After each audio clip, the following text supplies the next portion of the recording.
जय हिंद दोस्तों। कैची choice YouTube channel पर आपका स्वागत है।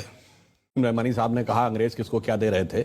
हमने बचपन में पढ़ा कि मोहम्मद अली जिन्ना बहुत बड़े वकील थे और उस जमाने में शायद उनकी आमदनी 4,000 रुपए पर डे से ज़्यादा थी, जो आज भी बहुत बड़ी चीज़ है। और मोतीलाल नेहरू उससे भी बड़े वकील थे। मैं पूछना चाहता हूँ, ये उस जमाने में हजारों रुपए पर डे की आमदनी के लिए पेमेंट कौन करता था? किसी हिंदुस्तानी का मुकदमा लड़ रहे थे क्या? भारत तो बहुत गरीब था, हम तो अकाल और भूखमरी से झेल रहे थे। पेमेंट कौन कर रहा था? अंग्रेजों के मुकदमे लड़ रहे थे ना, इसीलिए तो।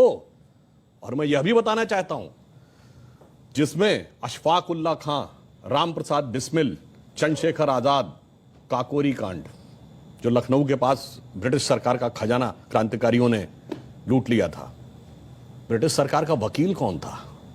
JN मुल्ला, जगत नारायण मुल्ला, कांग्रेस के नेता खड़े थे ब्रिटिश सरकार की तरफ से कि इनको फीस कौन दे रहा था? उनको सरकारी वकील थे ना, तो सरकार से ही तो फीस ले रहे होंगे। अब मैं एक दो फैक्चुअल बात कहता हूं, वो तो विषय अभी सावरकर जी का माहुरकर जी बताएंगे।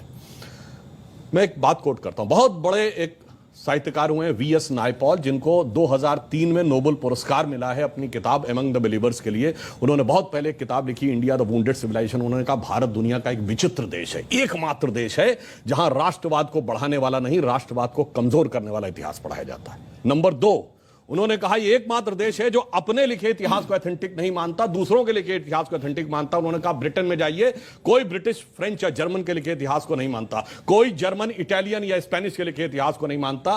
कहा उससे भी बड़ा आश्चर्य यह है कि ये विदेशियों के लिखे इतिहास को ही प्रामाणिक नहीं मानता है। जिन्होंने इस पे हुकूमत की, जो इसके दुश्मन थे, उन दुश्मनों के लिखे हुए इतिहास को प्रामाणिक मानता है। कहता है इससे बड़ा दुर्भाग्य किसी देश का नहीं हो सकता। अब मैं बताता हूं उसमें हुआ क्या। एक और उदाहरण बता रहा हूं। सारे दर्शकों से एक सवाल ये है, क्या सिलेक्टिवली हाँ, मैं सिलेक्टिवली भारतीय हीरो को दबाया गया? हाँ, मैं उसके 2 उदाहरण फैक्ट बता रहा हूं। मैं दर्शकों से कह रहा हूं, जाइए चेक करिए। एक KGB के जासूस था जिसका नाम था यूरी बेजनेव, जो भारत में पत्रकार बनकर 70 के दशक में रहता था। उसके संस्मरण पढ़िए। उसने लिखा, हमें एजेंडा दिया गया था कि भारत की संस्कृति को कैसे तबाह करना है और उसके लिए हम क्या क्या कर रहे थे। जो बात इन्होंने कहा कि नूरुल हसन साहब बने तो उसके बाद क्या हुआ वो छोड़िए। अब मैं एक उदाहरण बताता हूं। महमूद गजनी ने सोमनाथ का मंदिर तोड़ा।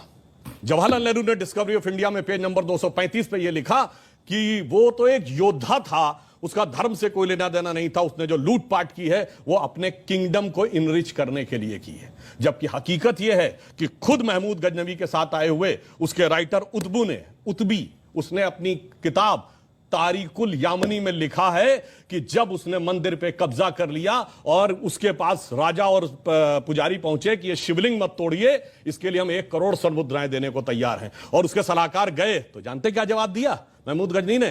कि मैं तोड़ूंगा जरूर इसलिए कि कयामत के दिन मैं बुत फरोश के रूप में जाना जाऊं, बुत शिकन के रूप में जाना जाऊं, बुत फरोश के रूप में। यानी नहीं पता पढ़ाई जाती, यानी ट्रेवल, यानी मैं एक बुत फरोश का मतलब हुआ कि जो मूर्तियों के साथ बिजनेस कर रहा हो, उसके लिए नहीं, मूर्ति को तोड़ने। फिल्में हम लोग देखते हैं, युवा पीढ़ी को प्यार मोहब्बत की बातों में बड़ा आनंद आता है। एक लाइन और कह दूं तो, प्यार मोहब्बत की बात हो तो क्या नाम याद आते हैं? शाहजहां, नूरजहां, जोधा अकबर, सलीम अनारकली, शीरी फरहाद, लैला मजनू, यही पढ़ाया गया ना। जबकि एक मुगल बादशाह बताइए जिसकी 1 दर्जन से कम ऑफिशियल बीवियां रही हों, और एक भी बादशाह बताइए ऐसा कैसा प्यार था तो 10-10 के साथ हो जाता था। स्त्री के प्रति समर्पित निष्ठावान प्रेम का प्रतीक 3 पीढ़ियों से हमारे दिमाग में ऐसे भर दिया गया कि बच्चे से पूछिए तो उसे यही याद आता है। इसे कहते हैं एजेंडा। और एजेंडा सिर्फ एक तरफ नहीं था। इंडिया गेट के सर्किल पे घूम जाइए, बाबर रोड, हुमायूं रोड, अकबर, वो सब तो अलग है। आपको मानसिंह रोड भी मिल जाएगी, मगर राणा प्रताप रोड नहीं मिलेगी।